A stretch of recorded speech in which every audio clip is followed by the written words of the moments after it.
What's up, guys? This is Ian here, coach of your Ladner Lanturn, bringing you guys our Week 3 match for the NCL, or the Nimbasa City League. This week we are taking on my friend Mortal and the Grange Greninjas. This is, I believe, our 4th match ever, which is quite a few, given the context. We've been in quite a few leagues together, and we've battled quite a few times. This is also the first of 2 matches that we have against Mortal. Week 12 was randomized, and Mortal ended up being my random opponent. So we will play him again in Week 12, so I'm going to try and not give away too much in this video, I don't think. But Mortal's team, he has Mega Kangaskhan, Victini, Mimikyu, Galvantula, Metagross, Durant, Slowbro, Lanturn, Komodo, Sceptile, and Farfetch'd. I was not expecting Metagross, Lanturn, Sceptile, or Farfetch'd. He actually does end up bringing the Metagross, which I think if I'd brought Darmanitan, he would have been kind of a little bit sad. Just a little bit sad. Yeah, but I didn't end up bringing Darmanitan, and my team, the team that I did bring, is actually relatively weak to Metagross because I didn't bring Darmanitan or Hydreigon, so that's kind of a little bit unfortunate there. Same with Uxie, I could have brought Uxie, and he probably wouldn't have been able to do a lot, but yeah. So that's where we're at now. I was expecting the Durant and the Komodo, and neither of them came, so I'm a little bit happy to see that. Although it does mean that Rabambi has a lot harder of a time against the team that he brought, so we'll try and work around that. Yeah, so if you haven't seen my team builder, then you should go check it out, because I like to talk, but otherwise, let's run through my team really quickly here. We are physically defensive, Rocky Helmet Donphan, Paris Trap Azu, Bandit Celesteela, we're just kind of a standard Mega Beedrill. Mega Beedrill. We're Scarf Rotom-Mow, and we are Quiver Dance Rabambi. So, based on the team that he brought, I'm expecting either a Victini, Kangaskhan, or Galvantula lead, and I think that Mega Beedrill can take all of them on relatively well. So that's what I'm going to go into is my Mega Beedrill here. Galvantula kind of had the higher chance of coming out anyways, so I'm going to get a U-turn off here, and it should kill him if he's not Sash, and we see that he is Sash. Which lets me know that he's definitely the Sticky Web lead, so the Sticky Webs are coming up. And I didn't really think about this play too much at the time. This is not the play that I should have made, but it ended up being the play that I did make. And so my Celesteela is out. And this is not really good for me, because Celesteela is kind of a good win con later, but I'm just going to click Earthquake, I think, as he thunders, and luckily we live because Celesteela is natural bulk. I actually think I'm max HP anyways, and we get the kill with the Earthquake. Now he has to bring in something to tank this Earthquake, and unless he just wants to kill me with like Victini, but we get the attack boost. Mimikyu comes out. I need to break this thing's disguise. I can't just let him set up for free. I know Mimikyu well enough to know that I need to do that, so there's the disguise. We're going to die to the Shadow Claw, unfortunately, but it's not the biggest deal because we get some Life Orb chip on him.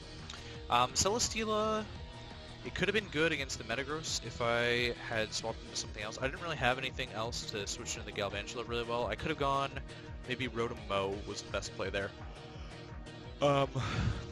Yeah, but this is fine, I'm okay with the scenario we're in now. I am just going to bring out the Rotom-Mow here and get a Volt Switch off. I'm not actually going to be able to kill him because Mimikyu has fairly good regular Spit F, but I'm going to go into my Donphan, which is Rocky Helmet, and we're going to try and get some chip on this thing. Donphan has to fill a very important role this game by being physically defensive for the Victini, the Kangaskhan, and the Mimikyu. I'm going to click Earthquake here as he misses. There's the player off, and now he misses again. He misses 2 players in a row, which is really unfortunate, but Mimikyu's gone. That's actually really bad because a player off would have 2-hit KO'd me, so if he had hit both of those there, I would have been dead. He would have taken Recoil, and I could have gone into my Rotom-Mow and Volt Switched again, but then I would have had to get Rotom in again later to defog these webs away. So at this point, he brings in Mega Kangaskhan. This thing's going to fake me out, it doesn't really matter. I believe I just went for the Stealth Rocks on that turn. Potentially Earthquake? I can't remember what I did. This turn he's going to crunch, as I'm going to Rapid Spin. I was Rapid Spinning, that's what it was. I'm going to Rapid Spin these webs away as the crunch comes in.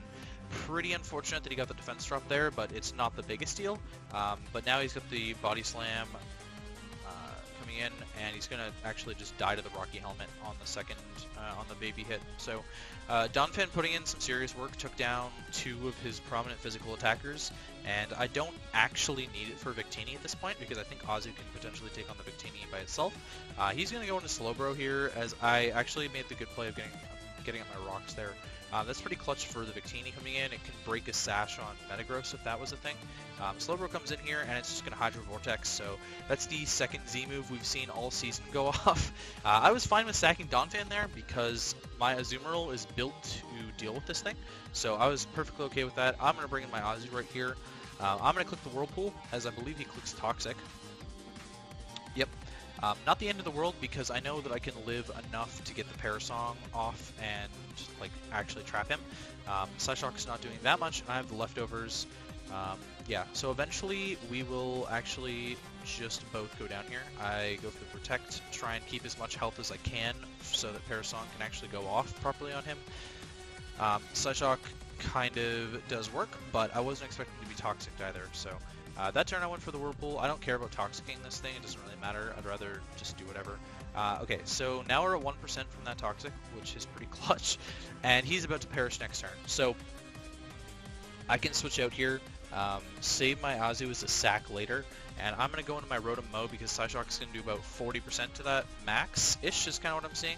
And it does, yeah, like 38.6. And so Slowbro goes down to the Parasong. In comes Victini. I'm scared this thing is Scarfed.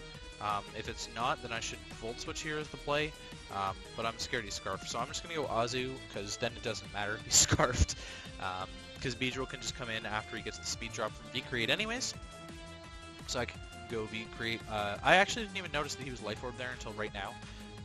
That would have been good info in the game, but Beedrill can come in here, and I just get a knockoff on him and kill him. I didn't even notice there that I knocked off a Life Orb.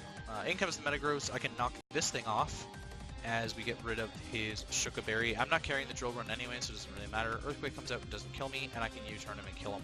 So Mega Beedrill actually put in quite a bit of work this game.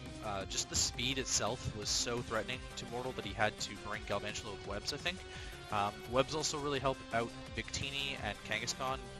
He's got a relatively slow team, barring like Sceptile, which is his fastest thing, that I don't know if that'll come like ever.